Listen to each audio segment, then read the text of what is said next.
If you're an American who's taking a trip to France soon, there are 5 things you should never do while you're over there that you need to know about now if you want to have a safe and drama-free trip. You should not allow somebody to hand you a random object or clipboard or pieces of paper if they approach you on the street. There are 2 reasons why you should never do this. The first one is many of France's big cities like Paris, there are pickpockets set up everywhere that are willing and wanting to prey on tourists like you. And they have very good systems in place to do what they do. And oftentimes it'll just start out with one of them in the street, and they'll approach you and give you a petition or something that they want you to sign, or something they want you to read. And after that point, as soon as they have both of your hands tied up by holding that object, they'll have other people from their crew come out from where they were hiding somewhere, and then they'll hurry up and see what they can take out of your pockets and see, what they can steal from you quickly. These people are sneaky, they are quick, and they're very good at what they do. But the fortunate aspect of pickpockets is that they don't want to look. They don't want to have drama. They don't want to create a big scene with what they're doing.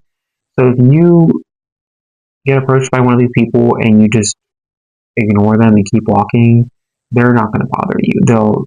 They'll just move on. The second reason why you shouldn't let anybody give you a random object when you're on the street is because they might have put some drugs or poison on the object and they want you to touch it so that they can incapacitate you and hurt you. Now, I have a story that I heard not too long ago, and it was a solo female traveler who was from the United States, and she was at a Walmart, and she went shopping, and somebody who claimed to be religious approached her and gave her a Bible to look at while the religious person talked to her for a few minutes. And so the conversation went on, and the traveler gave the Bible back to the religious person. And then a few minutes later, she started to feel woozy after touching that Bible. And thankfully, she had the instinct to hurry up and go to the pharmacy and tell people that were working there what happened, and to tell people that she was there by herself, nobody was supposed to take care of her or anything like that. So that way she could get help and also be protected if those religious people came back and tried to take her off. And in the end, the traveler was fine, but it could have ended a lot worse if she had not known that she had been drugged.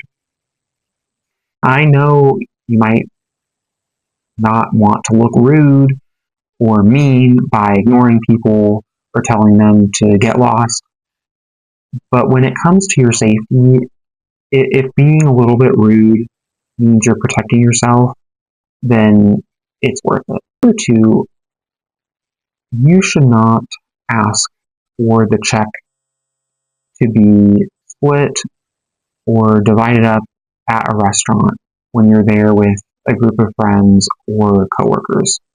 Now, in the United States, this is a common thing to be done. If you ask the waiter or waitress to do that for you, they'll split the check for you so that everybody can pay for their own meal.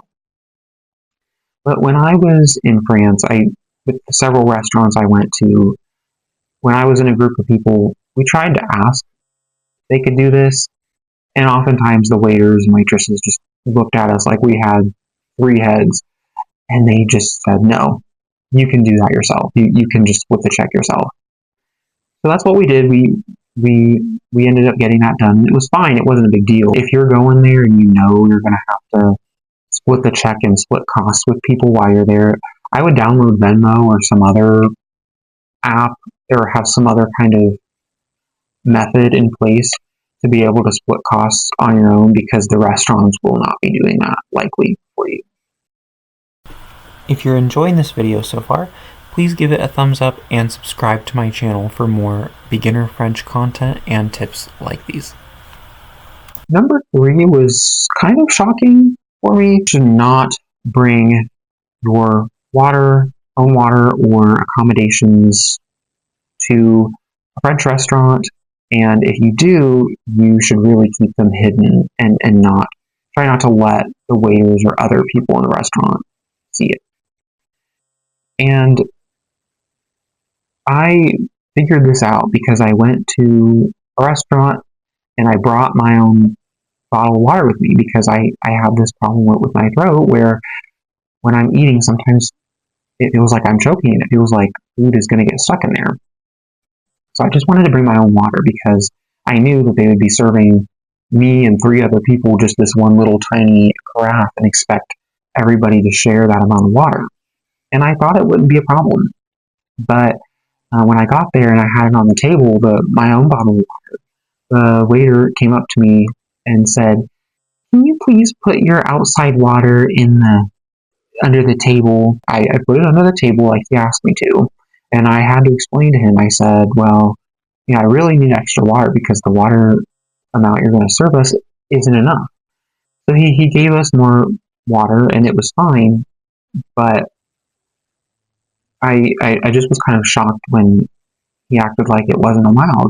Because in the United States, there have been many instances where friends and family and I have gone to restaurants and one person might have had to bring their own water or food if they have dietary restrictions, and most of the time the people were totally fine with it at the restaurant. And maybe once or twice we had to give them a heads up, but nobody acted like it was a big issue or something to be ashamed of, like the French waiter. Number 4 is one that most tourists probably wouldn't think of when they're going to France. You never discuss French politics or current events out in public or with any French locals. And the reason for this is, much like the United States, there are many people in France who have very strong opinions on certain issues. For example, in 2023, France attempted to have a pension reform plan put into place to raise their retirement. And that did not go over well with many, many French people. And that was why that year there were so many strikes and protests and riots. In 2025, people are still very unhappy with the government, and there is a lot of unrest politically there right now, which is why I would recommend that you completely shy away from discussing French politics, French current events while you're out in public or with a French person, because you never know who you're going to offend or who you're going to rile up. Number 5 is you should not waste your money on French McDonald's. Now, a lot of people will say that McDonald's is better and tastes good in other countries. But I tried the McDonald's in France a few times while I was there, and it was overpriced compared to the United States version, and it just didn't taste that good either. It was the sandwiches were pretty small and thin, and they tasted dry, and they had the weird cheese on them. So there are a lot of other restaurants and bakeries that are delicious in France that are much more worth going to than spending time or money at French McDonald's. I hope you found these tips helpful, and if you did, please give this video a thumbs up and subscribe to my channel for more beginner French learning content. I will see you in the next video.